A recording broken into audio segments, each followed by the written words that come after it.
Good morning students, welcome back to TSN Science Session Class 6.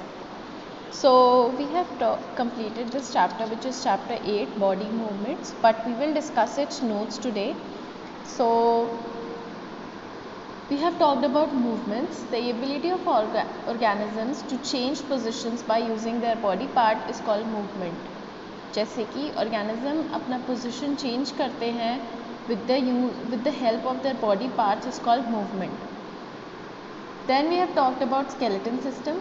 What is skeleton? Skeleton is the internal structure in organisms which help in bringing about movements.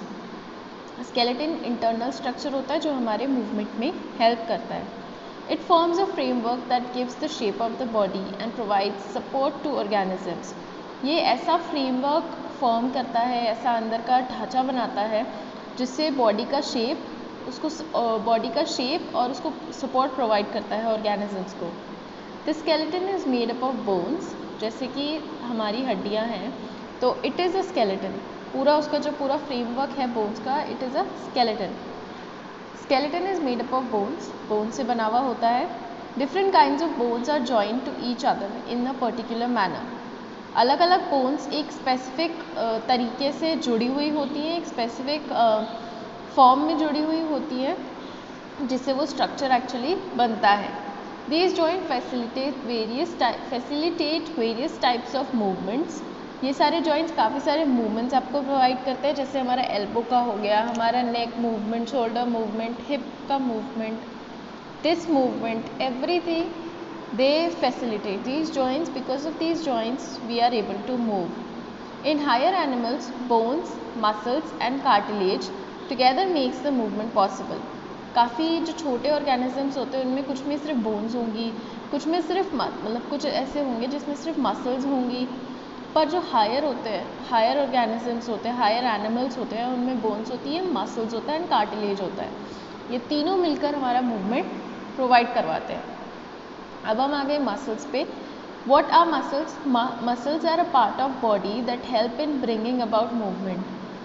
Muscles और जो internal structure है skeleton, दोनों मिलकर ही movement possible करवा पाते हैं. सिर्फ bone या सिर्फ मसल मूवमेंट नहीं करवा सकते. मसल्स में बी अटैच टू बोन्स और मे वर्क अलोन. मसल्स अकेले भी काम कर सकती हैं और साथ में बोन के साथ में भी काम कर सकती हैं. लेकिन मूवमेंट प्रोवाइड करवाना तो दोनों का काम होता है.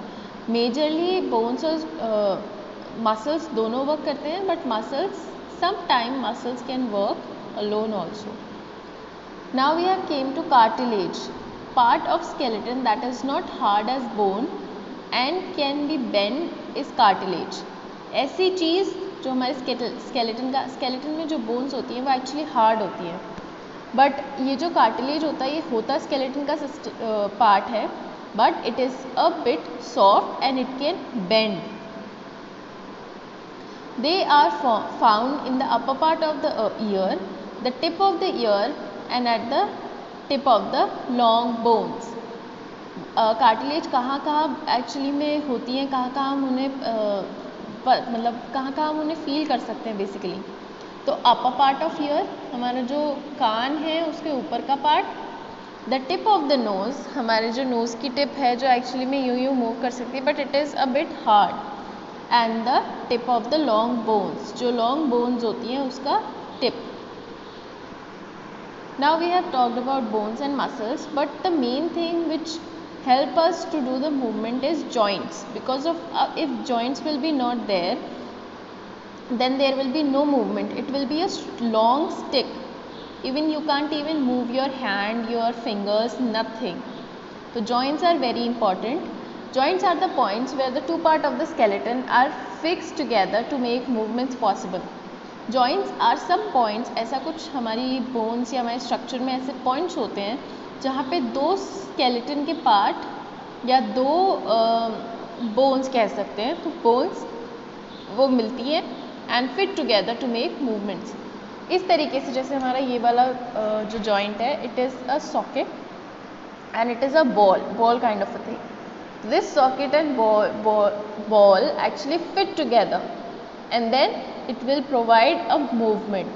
So both the joints, both the part of the skeleton has to be fixed together. Examples are hip joint, elbow joint, knee joint and etc. Now we are giving some specifications in joints. So first is ball and socket joint. Ball and socket joint where the rounded end of one bone fits into the cavity of the other bone.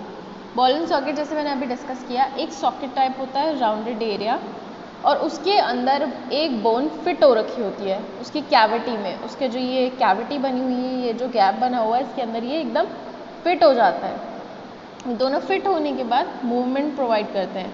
It brings in movement in all direction. ये हर direction में movement provide कर सकते हैं. This this this in every direction it will provide a movement. It is seen in the hip and the shoulder of the human skeleton. Basically human skeleton में ball and socket joint कहाँ होते हैं? First in the at the shoulder, ठीक है, and second is the hip bone. दो जगह होता है, यहाँ पे और हिप बोन पे. आप नोटिस करेंगे जब आप फुटबॉल को किक करते हैं तो आपका पाँव हर तरीके से मूव कर सकता है, ऊपर आगे पीछे इस साइड हर जगह मूव कर सकता है because it has a joint which is ball and socket joint. Now we will talk about pivotal joint या pivot joint. A pivotal joint is where a cylindrical bone rotates in a ring. Pivotal joint क्या होता है? जिसमें एक cylindrical bone होती है जो actually एक rotate करती है in a ring. It joins the neck of the head. ये हमारा सिलेंड्रिकल हो गया. It is a cylindrical bone या सिलेंड्रिकल स्ट्रक्चर बोल सकते हैं और उसके ऊपर it will rotate in a ring. Round, सिर्फ राउंड में रोटेट कर सकते हैं. It allows to bend the head forward, backward, turn the head over left and right. ये चार मेजरली इस तरीके का मूवमेंट कर सकता है, आगे, forward, backward, right and left. इतना मूवमेंट ये बेसिकली प्रोवाइड कर सकता है. Now we will talk about hinge joint. Hinge joint bring about movements in only backward, back and forward direction. Hinge joint ऐसा है जो सिर्फ एक स्पेसिफिक डायरेक्शन में या तो लाना और ले जाना इतना ही काम कर पाता है. जैसे कि हमारा हाथ का हो गया, तो ये एल्बो का जो जॉइंट है ये सिर्फ बंद हो सकता है और खुल सकता है, दैट्स इट. वो नीचे की साइड नहीं जा सकता, कहीं और ये इधर इस साइड मूव नहीं कर सकता.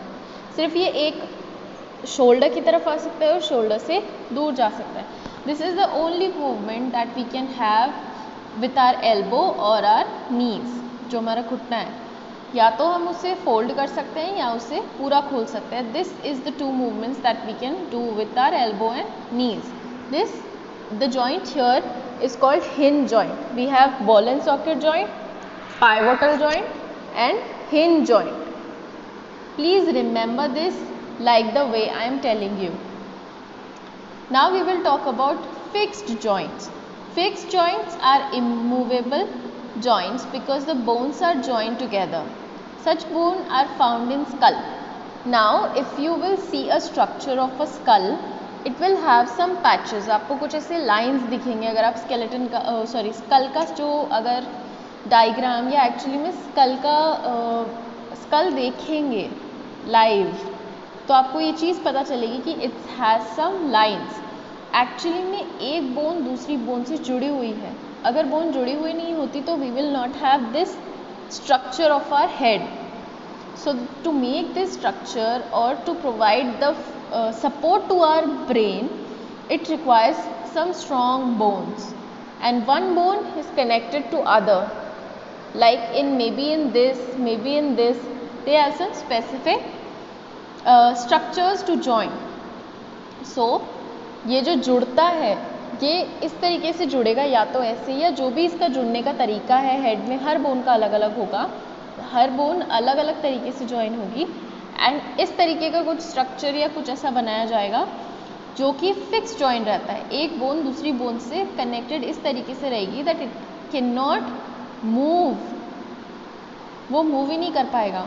सो this helps our skull to protect our brain because brain is a very sensitive part and the most important part of our body. we can do transplantation of some organs, bones and everything related to our body. We can do transplantation और कुछ cure हो सकता है, but the brain is a thing, if once it will damage, nobody can help. Some medications will make the situation a less easy, or some treatments will make the process some easy, but it will not cure it. So we have to learn the joints, how the joints, let's revise. This is a pivotal joint, this is a ball and socket joint, this is a hinge joint, and this we have fixed joint here. Okay, so we have talked about, first is we have talked about ball and socket joint, then pivotal joint, then hinge joint, and then fixed joint. We have learned about 4 joints. Okay, so you have to complete all your work, all your question answers in your copy, fill in the blanks and XYZ everything. I've sent you notes and PDFs. I've sent you a PDF of notes every day. I was sending it to you, so you have to write those notes in your copy and learn these notes. These are very prescribed and very easy notes for you, so do it. I'll check your copies and have a nice day. Take care. If you have any problem, do ask me. Thank you.